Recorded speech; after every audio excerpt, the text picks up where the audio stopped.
Hey there, just before we jump into today's episode, I want to flag something that I know is pulling money out of your business right now, and most of you don't even see it happening. Like you optimize for CAC, for conversions, for retention, but there literally is a leak at the very bottom of the funnel that most founders and marketers aren't watching, and that's chargebacks. And so here's how it gets you. You win a customer, you ship the product, everybody's happy. Well, at least it seems that way. And then, I don't know, 3 or 4 months later, a dispute comes through. The bank claws money back out of your account, and then they even tack a fee on. And you usually find out when you're kind of reconciling your numbers, and something is just a little bit off. And like, for a brand that's doing a few $1,000,000 a year, that really adds up to like 1 to 2% of your total revenue, like literally poof, gone. And most operators just eat it like it's a cost of doing business. You know, I've even fought disputes manually. And to be honest with you, like it's literally a full-time nightmare. And that's exactly what ChargeFlow fixes. Like 2-click Shopify install, and their AI builds and submits the evidence on every single dispute for you. And here's the kicker. You only pay when they win money back for you. So no recovery, no fee. Like the downside literally is zero. So if you've been ignoring chargebacks, go find out what it's been costing you. You can head on over to ecommercefastlane.com/chargeflow, and you can connect your store. Couple minutes and you'll see for yourself. The link's also going to be in the show notes. So, all right, let's jump into today's episode. You're listening to E-commerce Fastlane, the podcast show to help you build, manage, grow, and scale a successful and thriving company, powered by Shopify. Listen to real conversations with partners and subject matter experts as they share proven practical strategies, platforms, and the best Shopify apps to help you accelerate your business. The time is now for you to improve efficiencies, grow revenue, profit, and lifetime customer loyalty. Please welcome your host, startup founder, and strategic advisor, Steve Hutt. Well, hey there. Welcome back to E-commerce Fastlane. I am your host, Steve Hutt. Now, today we're going to get into what AI employees actually look like from inside kind of a real Amazon business, and, you know, whether they kind of live up to the hype. My guest today is Chad Rubin, and actually this is his third time. I just noticed his third time on the show. He's the founder of a company called Crucial Vacuum. Now I think it might be called Think Crucial, I believe. He's the co-founder of a tool called Skubana, which eventually was acquired. And I had him on the show. I just looked a moment ago, episode 13. And in the Skubana days, and gosh, that was like, I think July. So it was literally 8 years ago. In 2018 is when I had him on talking about the Skubana tool. And then, you know, we also had him on again like last year, episode 384, I believe, with a product that he, you know, launched called Profasee. It's Profasee, Profasee. And the original concept was a dynamic pricing tool for Amazon brands. And today he's here with Profasee Ultra, and he's not, from my research, he's not really calling it software. He's really, his language is very intentional, and he's calling it like AI employees that actually run your Amazon business while you sleep. And he even has named agents, which are quite interesting, and they each own a job. We'll get into this thing about pricing and PPC and demand planning and catalog, and it's quite interesting. And the numbers are, I just did quick research, the numbers are incredible right now. There's one brand, I think PF Harris, they added like $215,000 in annualized profit just with 15 SKUs.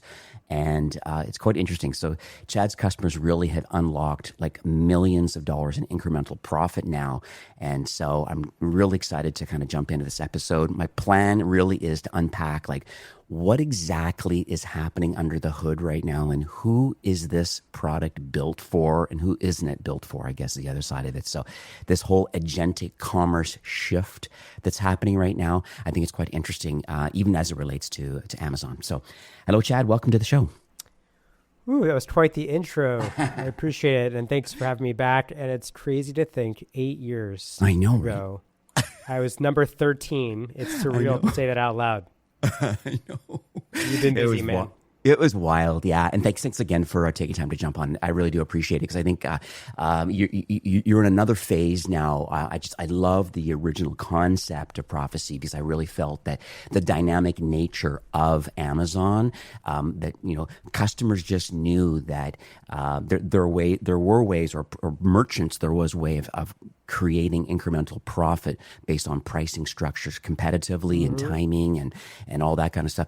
And it's interesting how you've seen that use case, but then you decided to expand out into this whole, well, you're calling it the Profasee Ultra now, and this AI employees. I think it's a very interesting framing right now. So can you talk a bit about why it's different, your concept of like the AI employees in this ultra version now versus kind of like AI tools that a lot of people are flogging? Yeah. Well, firstly, I want to say the last time we spoke, I was running, or actually episode 13, right? I was running Stubana. And at that time, I was trying to convince e-commerce sellers that the future was multi-channel, managing inventory across channels. And everyone thought we were nuts. And it turns out we weren't, right? Stubana got acquired in 21. I took a few seconds to breathe, and I started Profasee, the dynamic pricing platform that we talked about in the last episode. And then we did a thing, which is we essentially started building AI agents for Amazon brands. So what happened? What was the flip? What was the switch? In March, two things happened. Claude Opus 4.7 came out. So a new updated frontier model that was so intelligent and so different from the rest of the models, where it can make decisions. And then something else happened, which was the architecture around OpenClaw happened. And that was when you saw AI agents, or an AI workforce being able to be built, and a structure and architecture around it. So when that happened, I was like, oh, wow, this is like my time. It kind of reminds me of the back in the day Magento. I know I'm dating myself because I've been 20 years in e-commerce, but yeah, a lot of people made a lot of money on Magento. Mm-hmm. And I was like, this is another version of Magento, just an AI version. It's open source, and we can build something around this so that these sellers that are getting squeezed can automate, decide what to keep human, and decide to spend money to get their hours back. Right. It's interesting though, because you think about it, like your platform now is now a multi-agent platform. And it's so interesting that you realize that it wasn't just about pricing alone, wasn't the competitive moat. It was lots of other pieces that make a successful Amazon brand. Yeah, I think it was a couple of things. Number one is our software the old software, the legacy, the first version of Profasee, right? That's just an agent, right? An agent can actually change pricing for you. Right. And so the switch was, and I think this is going to happen regardless of Profasee, is that people are going to move from a software stack to an agent stack. Whether it's e-commerce or whether it's a different industry, they're going to start building agents. Agents will replace their software tools and replace either agencies or humans in the process. So I was like, this is super interesting. It's a wedge into a much bigger market where the total available market share that we can capture is like very, very large. And pricing is one pain, but then there's other pains that are happening in the e-commerce space. PPC, for example, forecasting inventory. And you talk to more and more of these sellers, and they're like, hey, I don't want to do it. I want somebody to do it. But what if we can have an AI agent do it? And so the math made sense to focus on this instead of focusing just purely on pricing. Right. Yeah, exactly. And it's interesting because, and I love how cute it is where you actually have these AI agents are actually named. Let's just name them now and talk about kind of what their use case is. Like with Claudia, I guess she's kind of referred to as the Chief Operating Officer. What does Claudia actually do inside Profasee Ultra? So just like any traditional org chart, you want to, as me as a CEO, I don't talk to everybody on my team. Right. I talk to the people that are at the core front center at the top of the org chart, and then their work sort of showers down on them. And it's the same thing with Claudia. So Claudia is the ultimate reasoner, observer, and analyzer, the delegator. She is the COO. Okay. All right. So she is the point of delegation. She's super smart, and you work directly with her, and then she goes and instructs the experts to do what they need to do. she comes with the platform. Now, just the second one that we've been working on is Marco. The second, when I say one, the second AI workforce employee is Marco. Okay. Now, you may ask, well, why Marco? Like, that's an interesting name. Yeah. And there's actually a story behind it. Marco, we had, so at Profasee, let's just say Profasee, the dynamic pricing platform, we have a PPC team. So people want pricing, but over time, they want to combine pricing and PPC together to achieve a greater outcome and more profit. And if you can control both the demand and the price together, you have like a really interesting mousetrap to make more money with. So we have this PPC team. This time, it's very hands-on. It's very focused on services, which is a very human-based thing with headcount. And Marco was one of our best employees. Okay. Marco decided to leave also back in March, leave the company. And when an employee leaves, you lose that institutional knowledge, right? It affects, there's a trickle down. It affects everything at the company. So I was like, you know what, Marco, I know you're going to leave. I want to honor you, and I'm going to build an AI agent and model it after you, right, in your image. Mm-hmm. And he was honored and he was weirded out at the same time. Yeah. And then it's become a thing internally. Like, hey, this is the way we're honoring Marco, and we're going to build a brain similar to him. He was a great guy. He was a great guy on the team. But now we're going to have that institutional knowledge internally at the company. But there's a second order of consequence that happens, which is the fact that, like, as these models get better, we are AI agnostic. So it doesn't matter in this nuclear arms race, whether it's Claude, whether it's OpenAI, whether it's Gemini, they're all going to get better over time, which is beautiful, but we're going to be the beneficiaries of that. We don't need to pick a horse. We can just choose which model to integrate in our platform, which all of them are integrated right now, and just as they get better, just implement that into the platform. Right. So it almost seems like, I guess, some of the language for some of the techies out there is what you've built with these agents is really like when you say platform agnostic, but it sounds like they're what called harnesses.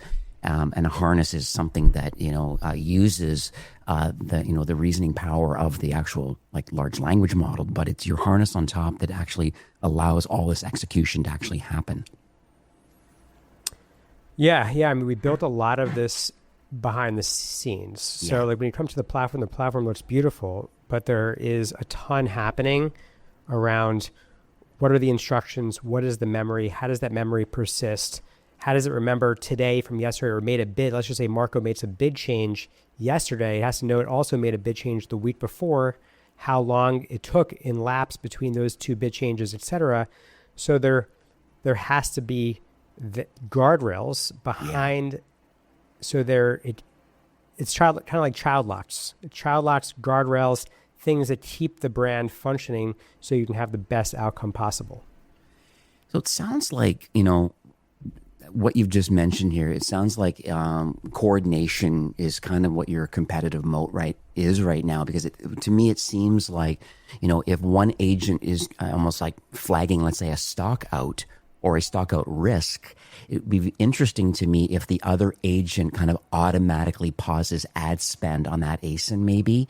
I'm curious to understand if that's actually what's happening. And, because I think there's separate tools that can do these sorts of things, but I think that might be your competitive moat now, knowing that these agents can talk to each other and make intelligent decisions based on these sorts of outcomes. Yeah. So I would break that question down to be a little bit more technical. Okay. So we ingest a ton of data in the background, and we do that using traditional software methodology, right? Okay. It's deterministic, where it comes into the background. Agents have the opportunity to read that data. So they can read all that data and they can deeply understand it. So Marco has access to all your inventory data and can read that and understand it. Okay. That's the first layer, and that's what we do today. Now, we're still at the early stages of AI, agentic AI, building an AI workforce to replace agencies, tools, and humans at the same time. Right. And the second step from this, like the future frontier of this, is the fact that AI agents will be able to have their own stand-up meetings, and be able to cross-pollinate the changes that they're making, what they're seeing, and how they can essentially influence each other's decision-making process. I see. We are not there yet. We're not there yet. No. And we're going to be there, but that is definitely part 2 of this coordination. Very cool. Now, I'm always interested in these early, I wouldn't say alpha testers, but they're more like beta testers right now that are using the platform. And I brought up the PF Harris example, but I'm sure we can talk about that one or any other one that maybe even talking anecdotally of a direct-to-consumer brand that's, on Amazon and running your platform and is open to trying things. And, here's what their life was without Profasee Ultra. And here's their life now because of it. I don't know if there's anything that's top of mind right now that's kind of fresh. You can say, hey, yeah, I know firsthand experience of what's going on with this brand in this industry. We can call them out directly if it's public knowledge. If it's not, we'll just talk anecdotally about some successes. I think right now in the stage that we are, because this is all very, very early, like first frontier stuff, right? So if you're adopting Profasee Ultra, you are at the cutting edge, the bleeding edge, really, of agentic AI. And this will be in the future much more prevalent for everybody. But right now, this is what we've been like heads down on. And there's been definitely early adopters. Yeah. Right now, as it exists today, it's an amplification, augmentation machine. And so what that means is it's kind of like Tesla, right? Tesla, I don't know if you've ever been in a Tesla with fully self-driving, but they call it FSD, fully self-driving, but you have to supervise it, right? You have to still be behind the wheel. Right. That will change in the next, let's just say 2 years, maybe sooner. Like they just came out the robo taxi, which allows you to be in the back and it doesn't have a steering wheel. It doesn't have gas pedals. But right now you have to have somebody behind the scenes that's going to set the strategy on day one and then delegating that to Claudia. So right now for those brands, it's really amplification. Like these agents, they don't take a lunch break. They don't take sick days. They're working 24/7, heads down on your business, getting into the nooks and crannies to help you make more money. And that's exactly what they're doing for our early stage customers that we have today. So there are brands right now that are exclusively on Amazon. But a lot of people that are listening today like this multi-channel approach, and they're at in a lot of marketplaces. Obviously, Amazon being the number one for them. So, how does Shopify play into this? When your wheelhouse is in the Amazon world. But brands, the reason I'm phrasing this question this way is because I'm trying to think about the source of truth from a financial perspective, because there's lots going on Amazon, but somehow there's usually a middleware or some kind of connection back to Shopify through some kind of reporting mechanism. And they call Shopify the mothership, and you're kind of like, that's the core, that's your owned real estate for your business. What's your mindset around the Shopify business, but as it relates to marketplaces like Amazon, for example, and how your platform integrates and works together? Yeah, so just like Stubana, when we first launched Stubana, we were focused on Amazon. And then we made a bet on multi-channel. We understood that Amazon sellers, they can't stay on Amazon forever. You can sell on Shopify, Walmart, TikTok. And so we built plumbing around that. And like we're doing the same thing. It's just one layer up. We started on Amazon, but we're not going to end on Amazon. So we are building this for multi-channel, for Shopify. Now, Shopify is an interesting character because they have traditionally also wanted to be the source of truth. They are converging into wanting to be like the ERP. We essentially come against Shopify sometimes as an ERP, even though Shopify isn't an ERP, but they've added a lot of functionality to become the source of truth as well. Right. Everybody wants to be the source of truth. Why? Because then you're stickier, you don't churn. Mm-hmm. And so our bet is a little bit different than most companies right now. A lot of companies are like, hey, here's our integration to Claude. Here's our integration to ChatGPT. And we're saying, well, no, like we don't need an integration. You need to have the data ingested. Everything happens behind the scenes. You don't need to use tokens for that. We're going to use ingestion or proper software to ingest that. And then our system becomes a layer on top of that with a beautiful user interface that's purpose built for e-com. That's the play right there that we're making. Right. And that's what we're working towards. And so Shopify just launched their own integration with Claude, right? With an MCP, and you can like change the storefront. They also did the Shopify catalog. I don't know if you saw that announcement recently. Yeah, I did. Yeah. All of this is all focused on betting on a horse and betting that they're going to use Claude or ChatGPT for this. But in my opinion, if you build a purpose-built tool, it's like kind of using we're building a steak knife versus a butter knife. It's done. It's done for you already. You don't have to be an AI engineer or a programmer or like have to figure out how to ingest this or how to install this or to use GitHub. It's like, hey, click a button, hire this employee. Mm-hmm. And we started with Marco. He's the hardest. PPC is a lot harder than anything else. Why? Because there's a lot of money on the line. He has to do a lot of actions. He has to analyze a lot of data. Yeah. Claudia has to arbitrate that data, observe it, understand the context of it, make the call, right, and coordinate it. It's super hard. And then our Oracle has pricing. Now, there's a lot of small jobs that needs to happen. And to me, like the future is going to be Upwork, but with agents. So we're building contractual work. You don't have to hire these AI people full time. You hire them to do a specific task. And that's part of what we're building currently. It's interesting with Oracle because, the tool has to be kind of margin aware as it relates to dynamic pricing. And I think, I think it's not just finding the right price, but I think, or the lowest price. I think it's just finding the most effective price based on the business outcomes that the brand wants and what's going on competitively in the marketplace. Pricing is really hard, super interesting. For example, you may want to raise price on a Hero ASIN because margin is soft maybe this quarter. But then there's a effect on your ranking position on Amazon. And by the way, when you raise price, Marco may want you to drop price because maybe your cost per click is climbing. So both of them are right inside of their own world, their own AI world. I know I'm getting like futuristic here, but they're both right in a way. Yeah. But you have to actually arbitrate those differences. Like they're not going to actually agree.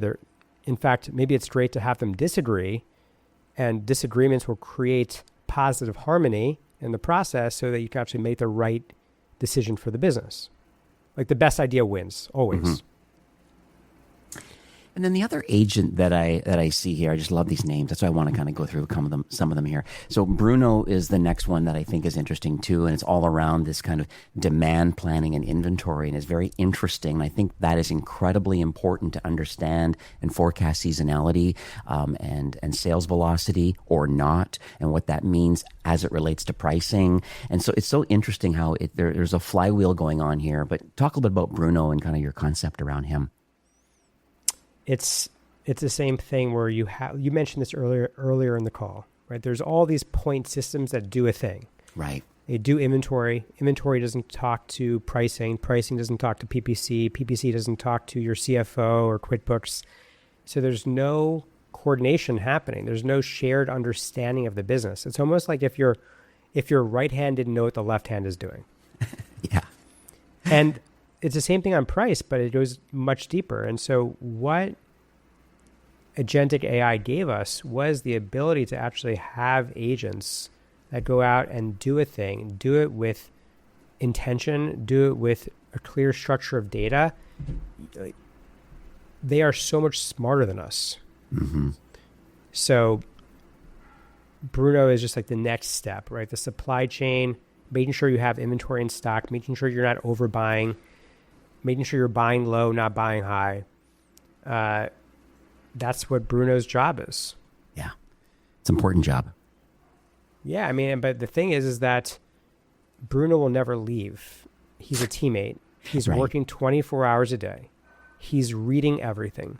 He doesn't get tired. He doesn't go walk his dog. He's not checking out. You don't have to manage him on Time Doctor or any other time tracking software. And we're essentially building guardrails. And I think this is probably one of the most important things about AI in general is that AI hallucinates. Just like AI makes mistakes just like humans do. The question is, how do you build guardrails around that? And we've built some crazy guardrails in the system that protect you from dumb mistakes. And so it's like, okay, you're going to do this in ChatGPT or you're going to do this in Claude. It's going to make mistakes. It's going to make dumb mistakes. It doesn't have full context. It doesn't connect to Fathom the way we connect to Fathom, and it downloads all the transcripts in so you know exactly what's happening beyond the data in the business. And so it's checking its assumptions and checking it twice and making sure it doesn't make a bad move for the business. So I want to talk about data a bit now, because I find it interesting, and I bet you have probably noticed this kind of with your beta testers, where maybe the data showed one thing, but then running one of these agents against that data, all of a sudden it was kind of counterintuitive. And it was the correct answer, but maybe on the surface, the human looking at the data goes, no, this is what's going on. But the reality was there's something else actually going on. And it was the correct answer to, just help the business and their business outcomes. Yeah. And I think that happens. Actually, you can look at it on the pricing side, right? So you're like, if my competitor goes up 25 cents, then I'm going to go up by 15 cents, right? These are right. If-then statements, and they're only as good as the assumptions behind them are. And so we have these, like, if we only have the capabilities to hold a specific train of thought based on our experiences and perception of the world in our brains. And that's just not it's not what happens with these agents, right? They looked at the broad strokes of, okay, here's all the things that are happening. Here's everything that's happening right now, and you're in the competitor's dropping price, inventory is falling for 30 days, your conversion is dipping, the ranking position, all these things are changing. There's so much data to actually chew on, and there's so many decisions that need to make, that this is what they're really, really good at, is actually ingesting and processing this data. The agent doesn't just like have one rule. It's essentially looking at the data and saying, wait a minute, here's the sell-through, but here's the price, and here's the ranking position that's happening here. But based on history, you did raise it 20 cents and it didn't work last time. But when you did raise price here, demand snapped back, et cetera. So it's really understanding all of this at the same time, because this data expires over time. Things move so fast right now, faster than ever before, right, that the data just expires. Right. So now they don't use rules. You multiply that by every ASIN across every channel you sell on, across every hour of the day, Steve. Mm-hmm. That's the gap. Yeah. This is like unbelievable. Like, it's amazing. It's amazing that we have this opportunity now, and it just continues to advance as these models and your harnesses, your agents, as they get smarter and smarter and start working together. What I find interesting, and I want to make sure that I'm kind of mindful of the different types of merchants that are listening today. You have I call it like a threshold or a fit right now. And I think it seems that Profasee Ultra is really built for brands. You can correct me if I'm wrong here, but starting probably around $50,000 a month, with probably at least 20 SKUs or more. I think under a certain volume, you probably don't have enough data to make all the decisions or to justify the platform. So can you walk me through like the reasoning behind, just so that I make sure that my listeners can say, yeah, this is a good fit for me because I'm doing that sort of volume today. Because like I just want to understand like where the volume is and why it's important to be at that volume to make these incremental changes that these agents can do so it is impactful for the business. Yeah, like I think it comes down to more money, more problems. So at a bigger scale, you have more challenges that you need to overcome, right? If you're managing one or two SKUs and you're making a couple $1,000s a month, like you can probably do it without an AI agent, or maybe you can get by using some form of AI, but it's going to be you hands on the keyboard. Right. And so this is a serious platform with a lot of tech power behind it. So if the velocity is too thin, it's just not going to have enough to pick up on, to chew on. Right. So if you're doing over 50K, that's sort of like the bottom, right? Where it's like, okay, if it's climbing, we are going to be a speedboat for you. We're going to help you scale. The problem isn't really getting started. The problem is that you're essentially outgrowing your processes. The humans that are doing it, like I used to outgrow humans or agencies or software tools like every 6 months. Right. And so this is why we focus at least at 50K, right? Okay. It's just not for the side hustlers, for the operators, for the brands who show that they can sell something and now they want to scale without doubling headcount, by the way. Right. So let's talk about the first 30 days because I see like every new account starts kind of in the, ask me first kind of mode kind of before it runs anything autonomously, because I would be frightened as an owner if it didn't do that sort of thing. So can you actually walk us through what does the first 30 days actually look like? And where do you find some of these operators kind of pushing back a little bit about this initial kind of onboarding process? Yeah. So when you start off, you have to connect your Amazon account. You have to connect the AI technology. It's a click of a button, right? So all of this is just done with clicks of a button. Right. You have to load up your cost of goods sold in the system. You have to, and so a lot of people were seeing this for the first time. The reason why we built Ask Me First mode was that they wanted to get comfortable with the system. Anytime you're using a new technology, even if it's a Tesla self-driving, you're like, wait a minute, like, how does this work? I've never done this before. And also, how do I trust that the agents won't do something really, really dumb in my business? So the answer is you don't trust them, right? Especially not on day one. So that's why we built AMF mode into it, Ask Me First mode. The agents are going to be making proposals. They put them into what we call mission control, a Trello card that's awaiting your approval.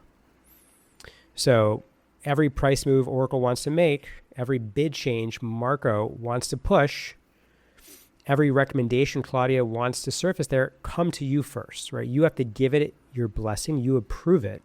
You can decline it. When you decline it, it becomes like a feedback wheel back into the system. Or if you modify it, also is helping to let the agents know this is my preference. So for the first, it doesn't have to be for the first 30 days. You can you can switch from Ask Me First mode to handling it mode.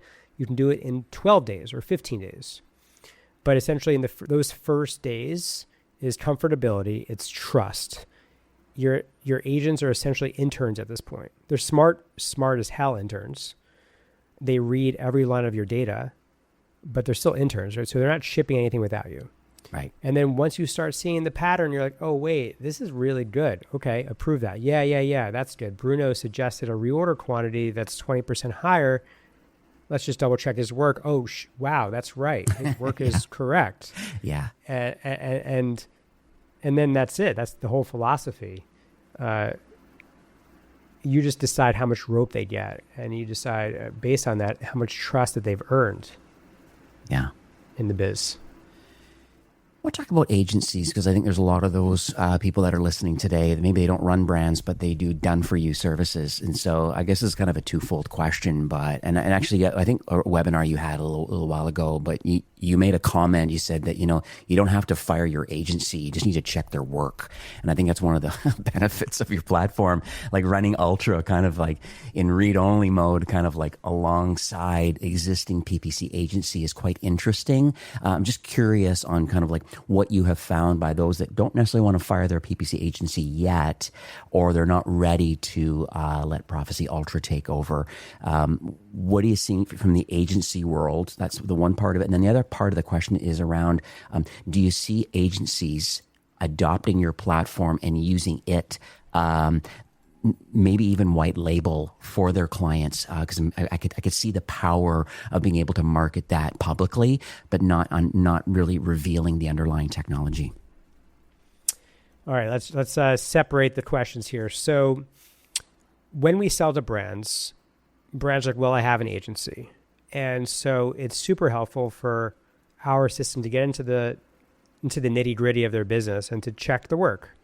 It's checking the catalog, it's checking PPC, And look, it's way smarter than the humans. We all know, like, the agency model in general is to scale brands using the same workforce that they have, the same headcount. Right. That's where the model, so they hire somebody, let's just say it's $5,000 a month, whatever it is, and then they scale 10 brands to that person paying $5,000 a month, and that's your ROI. And so if we can just be a wedge into these brands and show them, okay, look at, you start off in Ask Me First mode. You can see what's happening in your business. You can see where the gaps are that you can exploit to make more money. This gives us an in into the business. And then once they get in, they're like, oh, wow, this is game changing. I'm going to now transition. So there's a wedge into their business by sharing that, right? It's our way of surfacing what's happening, and then they move forward and proceed forward with us, if that makes sense. Right. So that's one thing. The second thing I think you mentioned is that our agencies. So like at the same time, we're competing against agencies, like we're frenemies, right? We're competing against them. Yeah. Because like we're their biggest, we're probably what keeps them up at night. Right. We are the system that keeps them up at night. And so I like to say, you know what? You can't beat us, join us. Like, hey, why don't you use our software to help you reduce your headcount so you don't have to scale headcount, and you can be using our system to automate the back end of the business. And so you can see in our footer of Profasee, we have a Ultra 4 agencies landing page specifically built for agencies.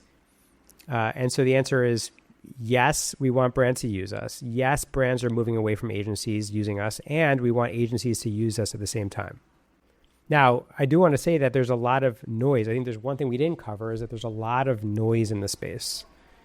Everybody and their mother is, and this is like the one thing that really just like irks me to no end.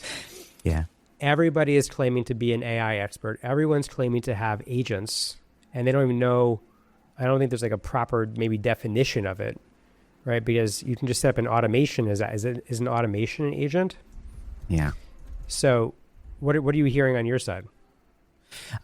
Yes, I am actually. I'm hearing a lot about people doing a lot of kind of these complementary audits, like AI visibility audits, and they're calling themselves AI experts by running just like a manual prompt themselves through Claude, and seeing where a brand comes up. This is like on the Shopify side, like where they come up in search through either AI overviews or through these large language models. And there's a lot of like third-party connections, like using Hrefs or Moz, or there's a few other kind of up-and-coming tools and stuff.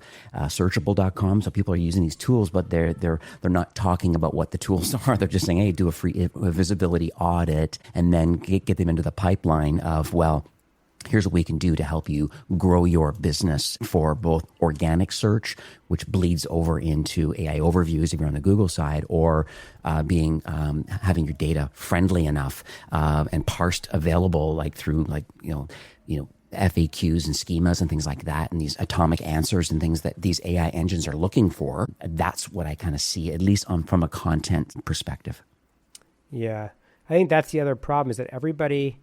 So like when you go on Instagram and you see photos of people doing really cool things or their life, it's not their true life, right? It's just them showing maybe a part of their life, but they're not showing the bad things, right? Nobody wants to see that. No. It's the same thing actually when you go on X or even LinkedIn. You open it and you're like, wait a minute, everybody has AI in their bio. Everyone's an AI strategist now. Everyone's a growth expert. And they watch maybe a couple of YouTube videos to figure that out. And then they're building courses around, right? It's just not real life. This is a big problem I have. They're content creators. They're not called business creators. They're called content creators. And so this is what's happening in the Amazon space. And I think maybe it's happening more so on Amazon than most. Like Amazon has a lot of, I don't know what you want to call them, like imposters, or like, I guess you can say gurus. Yeah. Fake gurus. Yeah, like there's a lot of that. A lot of the charlatans who pretend to have knowledge or qualification of something they just don't. So anyway, it's just like bothers me to no end because people are like, well, like, how are you compared to this? This says AI powered on it. Like, you're AI powered. And I'm like, well, this is very different, right? This is not just a chatbot that was added to a dashboard. This is real AI workforce people, like people, specifically agents, that are making decisions for you. They're actually making decisions. They're reasoning, making decisions. They're rolling up their sleeves and making a decision for you. They're not just like looking at a dashboard and showing you something from the data that's already there, and that's it. And you have to go do the work and decipher it. So this is why I get very frustrated in the space, because it's so noisy in my space. And it's hard to spot these fakes. And I recently called somebody out on it in a WhatsApp chat. Somebody was like, oh yeah, come check out our AI agents, but first sign up for our webinar. Once you get on the webinar, you then can, for 3 days, then you can go to this. And then once you sign up for this course, then you can use our AI agent platform. And I was like, no, it's just noise. It's super dangerous. And you're just pretending. And they directly messaged me and they're like, hey, Chad, you're better than this. And I was like, I know, maybe I came across a little bit harsh there, but you're better than this. Mm-hmm. And this is not a small problem. This is actually a credibility hit in the industry that's happening. You know, what I want to talk about just kind of briefly is that, and I think it's quite impressive that this is kind of how you operate, is that I think you're running your own brand through Ultra. And I think it's interesting. You're kind of eating your own dog food. It's almost like, I think you made a comment that that you feel the product is being eaten by the company that built it. That's what you kind of comment you made. Can you talk about that? I mean, I don't want to give away the secret sauce of kind of what you're doing, but it's interesting that you have a different kind of lens. You're not just a SaaS kind of, AI company. You actually understand the anxieties of actually running an e-commerce brand, and what it means to be on Amazon to be effective. Yeah, I would say when I put out content, it hits pretty hard because I have a point of view, and I'm not just creating content just to it's not clickbait. Right. So Think Crucial is this brand I started 20 years ago. I was on Wall Street. My parents had a vacuum cleaner store. And as it started to scale and increase, I left Wall Street. I actually got fired from Wall Street. Yeah. Started this brand in a warehouse in Harlem. And it scaled significantly from there, and which is how I started Stubana, which is how I started the Prosper Show, and which is how I started Profasee. After I sold Stubana, I was like, we're struggling. Our margins are getting hit. Like, let me do this with dynamic pricing. So I've always been on like the cutting edge of stuff. It's a real business, like real P&L, real inventory. There's a lot on the line, and we're using Ultra to learn, to grow, to know what matters. So, I see where it's wrong. I see where it's making mistakes. I see what's needed, and I think that helps our product get better because I'm running my own dollars through it. Yeah. Like, I am the support ticket.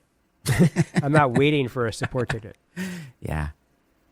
Yeah, it's amazing. And I think that's, when you get that kind of like frontline knowledge and feedback, plus all your beta testers, I think this feedback loop. That's why the product is iterating, because you're actually running it yourself. And I think that's very unique, not just having outside people using the platform and having a hypothesis of what you believe the platform is doing, but actually running it through your own significant Amazon business and retail. Like, you're actually on thinkcrucial.com also. So it's pretty cool that that's kind of what you're doing. Yeah, I think it's a good place to be when you build from problems. Absolutely. So what do you think some of the next steps are? Because I'm thinking about those people that are listening now. If they're in that sweet spot right now, if they're at that 50K, if they're at, at a minimum, so they've got product market fit, they've got some traction, they've got some processes in place and a brand, they have 20 or more SKUs. What do you believe kind of the next steps are for those that want to think more about getting involved with Profasee Ultra? Well, if you're listening to this podcast, you're like, heck yeah, I love this. I need some AI agents in my life. Yeah. Well, you just email me. It's chad@profasee.com, Profasee. That's my personal email. Let me know you heard the podcast. Let's just say it's June 18th right now, 2026. Yeah. And I'll honor this, say, for the next 6 months or so, but you'll get 50% off our Okay. pricing. That's amazing. I'll make sure I put that in the show notes. That's like incredibly generous. And I think once again, if you're at that kind of like level right now, like you just don't know what you don't know. And I think like brands that are listening right now, if you're looking for a solution, it's not just me pitching the product. Like I've written like a ton of notes right now. Like I'm all in on kind of what you're building right now. It's definitely leading edge. Even before we were recording today, you say, like we've got a lot of things figured out. There's a lot of things that are not figured out, but I think it's part of both what you're doing with Think Crucial and then connections to all these other beta testers and people that's why I think even at the top of your website, there's even a link up the top that you can apply. So let's see if you're a good fit. And I think that's an important distinction that, hey, it's not just for everybody. It's just like, we're very successful and we're very robust, but we're being very kind of intentional about who we're selecting and why. And part of it is just kind of like, where do you fit in Amazon's world right now? And can we be impactful with our agents today? And then where does the future hold? Getting, customer feedback and your own feedback from your own store. Totally. Like from 2015 to 2025, there was this software playbook. 10 years. It was a really nice ride. Yeah. But those days are over now. And so there is no playbook for what we're doing. Yeah. Like, like you said, I'm with you. a lot of Prophecy Ultra is not figured out, right? I just sharing with you like where we're going, how it works. But yeah, we're still working out stuff. How much autonomy to give Claudia, or so much going on. What happens when the agents disagree? And so there's a lot of this. There's a whole list, and that's the honest part of that, is that it still needs to be taken seriously, though. And I think people that just say, "Oh, poo-poo," like AI is not going to change the world. It's overrated. And the answer is it's actually not. It's actually this is very, very early. This is the dumbest the models will ever be. The models are still early. If you think about it, like even though Fable, and the whole story with Fable, which is hopefully going to be rectified soon, Fable 5 with Mythos, like that model is supposed to be a game changer, but that's just we're still in the first inning of changing the game. Right. Yeah, and you see with Elon too, with his, his IPO and then his recent purchase of Cursor for $60 billion has proven that there's vibe coding and just coding in general. We thought Claude Code owned the market, but holy smokes, if you have a $60 billion acquisition, it clearly, we know where the market is and where it continues to iterate on. So, yep, it's wild times that we're living in. Yep, this is great. Well, once again, Chad, thank you for recording today. I've, like I said, I've written a lot of notes here. I'm going to make sure that we get this out into the wild, share this out. I mean, once again, if you're listening and you run an Amazon brand and you're at this 50K with 20 SKUs or more, email Chad directly, chad@profasee.com, or go to profasee.com and have a look. And there's an apply button in the corner there. Mention the show, and I appreciate the special offer for 50% off for 6 months. People can actually see what the platform can actually do for them. So yeah, we'll see you in another 6 months or so. Talk about what's a new agent you've hired. For sure. Thank you so much. I'm super grateful to be here with you. Yeah. So this is lovely. All right. Well, have yourself a great afternoon. Well, that's it for today's episode. I'd like to thank you personally for being a loyal listener of E-commerce Fastlane. It's my hope that this podcast is offering you a ton of value through growth strategies, tactics, and exclusive insider tips on the best Shopify apps and marketing platforms, all with my personal goal to help you build, manage, grow, and scale a successful and thriving company powered by Shopify. Thanks for investing some time today and listening to the show. I'm so proud and excited that you have a growth mindset and are a constant learner. I truly appreciate you and your entrepreneurial journey. Enjoy the rest of the week and keep thriving with Shopify.